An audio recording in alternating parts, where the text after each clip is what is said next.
kwamba meli mpya ya Kilimanjaro 9 imezinduliwa rasmi. Asanteni sana kwa kunisikiliza. Kwa jina naitwa Abubakar Aziz Salim, afisa mtendaji mkuu wa kampuni ya Azam Marine. Azam Marine ni kampuni ambayo imeanza mwaka 1991, kwa ina uweledi na uwezo mkubwa na experience ya miaka almost 33.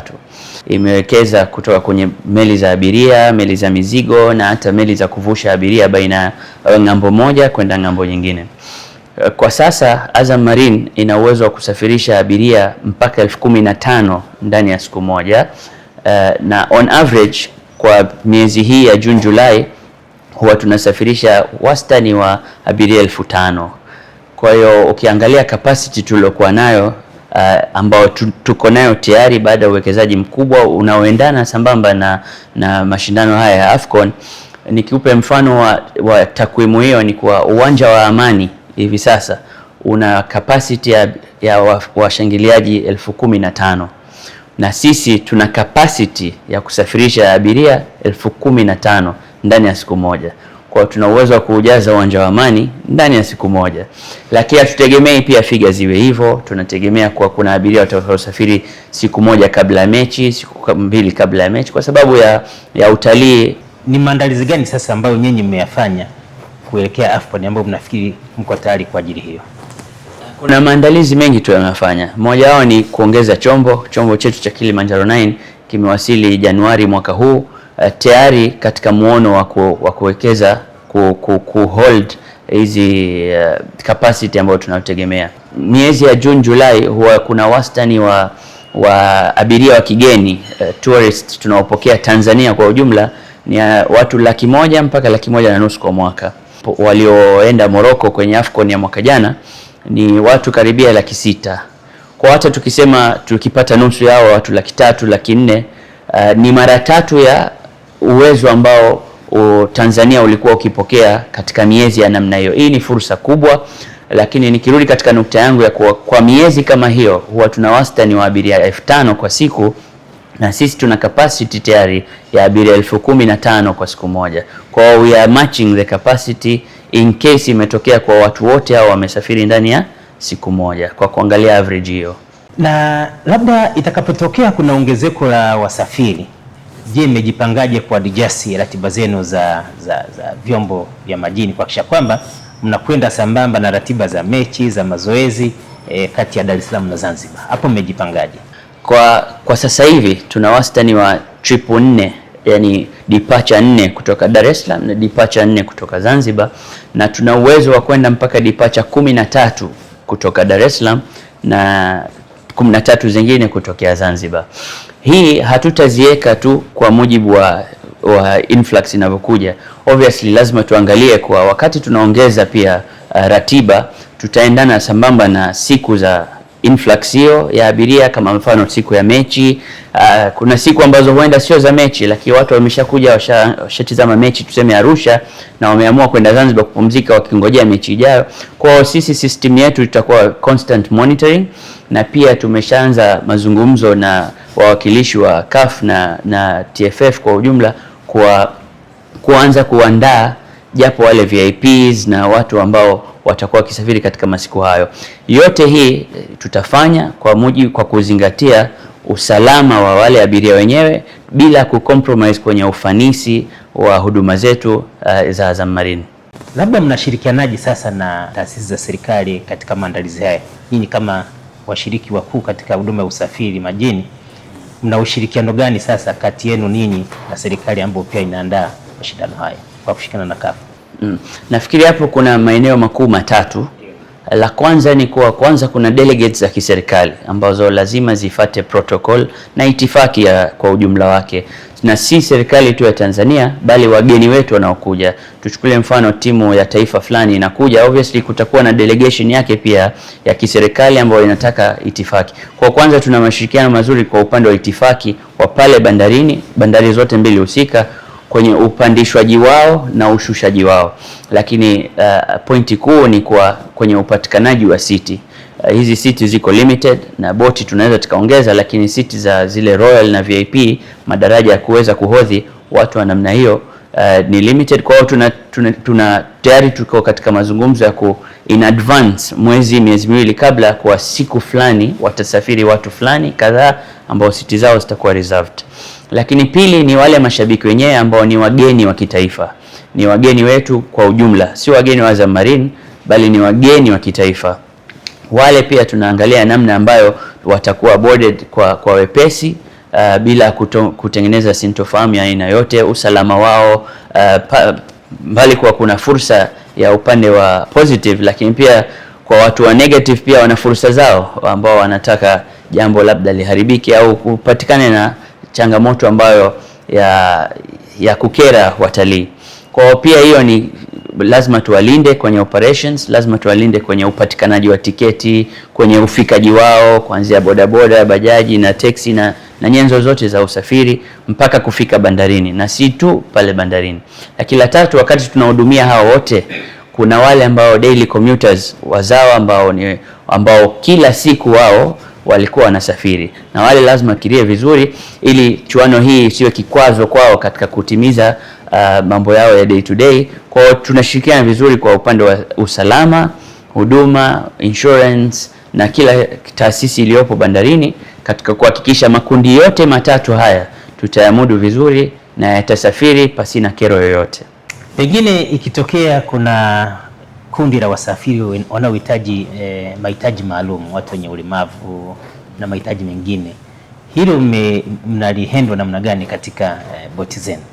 Kwenye boti zetu tuna sehemu maalum ya kuwekea wagonjwa walemavu kwenye deck ya main deck, ambayo kuna wheelchair zilizo bandarini. Obviously kwa kipindi cha AFCON zitakuwa na ongezeko pia. Nikirudia point yangu, kwa lazima hivi resources zote ziweze kuhudumia matabaka yote matatu.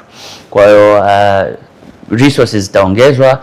Kuna volunteers ambao pia tumejipanga ambao tutawaweka, na wapo watu ambao kwa mikataba mifupi kwa kipindi kile cha AFCON itabidi tu sisi kama kampuni tutaajiri, lakini pia serikali itaongeza nguvu kwa kupitia na wao mifumo yao ya uajiri wa mikataba ya muda mfupi, pamoja na volunteers ambao watajitolea katika kuhudumu maeneo yale ya usafiri. Pengine unapokuwa unahudumia watu wengi wageni, kuna swala la ukarimu upande wa customer care, umejipangaje kasa kuhusiana na swala la huduma bora kwa mteja?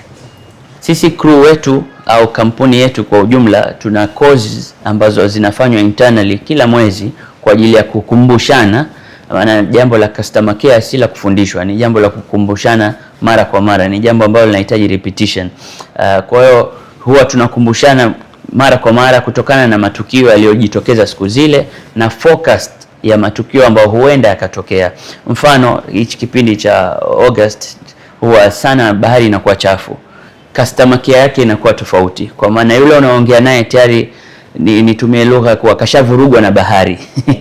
Kwa hiyo unavyoongea ni tofauti na mtu ambaye umeongea naye nchi kavu. Haya yote huwa tunakumbushana, tuna focus changamoto tunayotegemea kuiona katika mwezi ule au kipindi kile, na tunaendana na mambo. Na hii si kwetu sisi tu, tuna mashirikiano pia na Air Tanzania katika ku exchange knowledge ya customer service baina yetu na sisi, na watu wetu huwa wanaenda pia Air Tanzania kupata training, na pia wanaporudi huwa tuna share, maana wote tunahudumia abiria hao.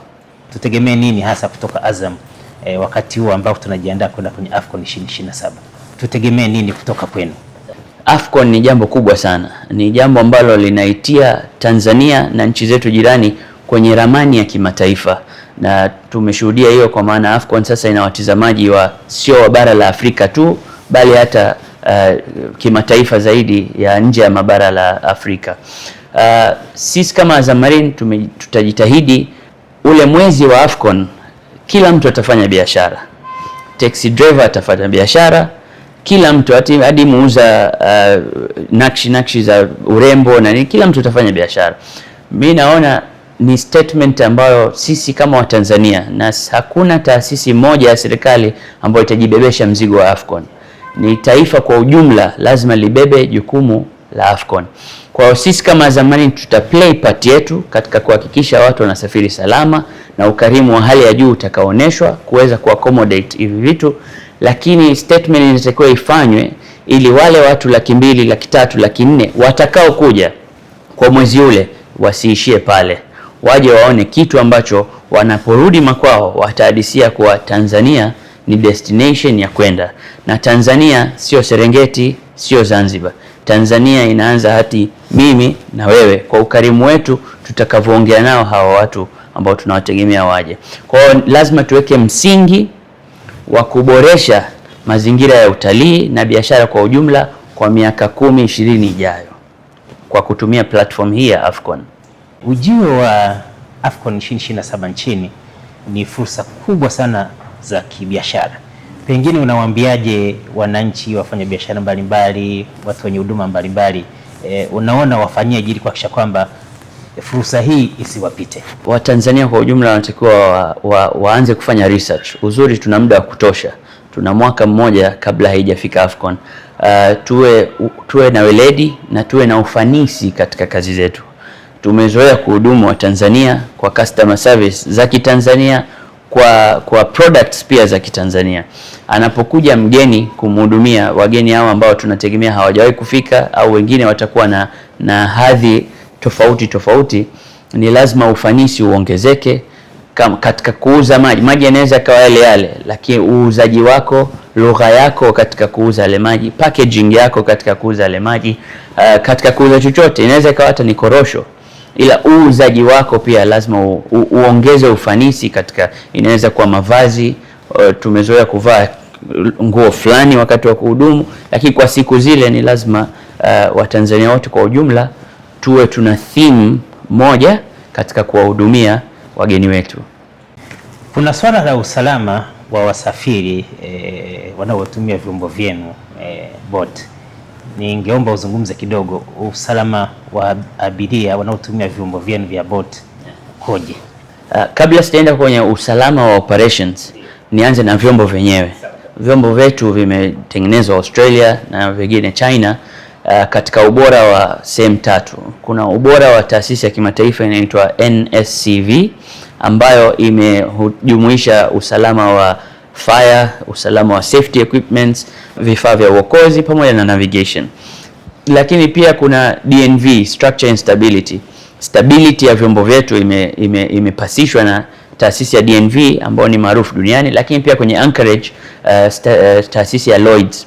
Kwa ile ujenzi wa vyombo vyetu tayari vimekidhi usalama wa kimataifa. Operationally, ningependa kusisitiza kwa japo influx ya abiria itakuwa ni kubwa, hakuna chombo kitapakia zaidi ya uhalali wake wa upakiaji. Kwa iwe ni Afcon, iwe ni Disemba, iwe ni Idi, usalama wa chombo kwa chombo utabaki kwa ni vile vile. Kwa maana hakuna abiria atakayezidi zaidi ya wale ambao, kwa vifaa vya uokozi, majaketi ya uokozi na kila kitu viko as per watakavyopakiwa. Itakachozidisha ni kuwa badala ya boti moja zitatoka 6, lakini usalama wa boti kwa boti utabaki kuwa ni very very strict kama ilivyo. Lakini ongezee pia moja ya mambo tuliojipanga nayo, mfano hivi vyombo huwa vinatakiwa viende dry dock kwa ajili ya kucheki chini ya maji kunaendeleaje. Unaweza, kwa watu zamani ilikuwa mtu hawezi kutizama kwa sababu ni gharama kuvifanyia hichi kitu. Kwa hiyo unakuja kushtukiza kuna jambo kubwa limetokea chini ya maji ambao wewe huoni, wewe unaona juu siku zote.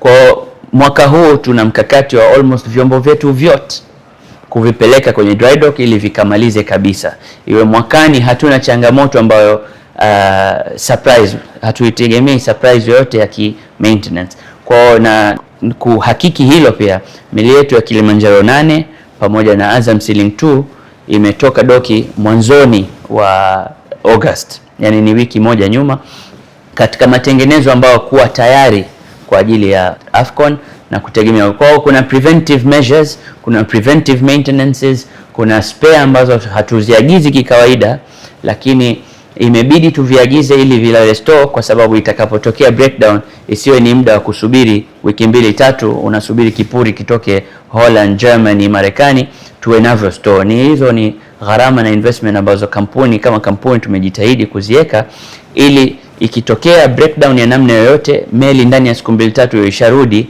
na sio irudi baada wateja wetu washarudi makwao. Inawezekana pia wakatokea wateja wangependa kukodi labda boti za kuwatembeza katika bahari, je, huduma hizo zipo na zitakuwepo? Kwa huduma hizo tunazo, ila sio kwa kupitia Azam Marine. Tuna hoteli yetu Hotel Verde Azam Zanzibar ambayo ina marina na ina boti za kuweza kufanya excursions, yani utalii wa pale pale visiwani au utalii wa Mbudia na sehemu nyingine. Lakini kwenye hilo pia kwa watalii wanaokuja, sisi peke yetu hatuwawezi. Kwa Watanzania kwa ujumla watumia fursa hizo, wenye boti zao waziandae ziweze kuwa na standard ya kupokea wageni, kama ni rangi wapige rangi, kwa maana italipa tu ndani ya mwezi ule. AFCON 2027 unafikiri itaacha urithi gani Tanzania? Urithi utakaoacha AFCON 2027 hautegemei AFCON yenyewe, bali inategemea Watanzania tutaifanyia nini kipindi kile cha wiki 4. Kwa urithi unategemea sisi, mimi, wewe na Watanzania kwa ujumla tutafanya nini kuhakikisha ile athari ya AFCON 2027 itaenda mpaka 2037, 47 na 57. Nakushukuru sana. Asante sana kwa muda wako. Nikushukuru sana.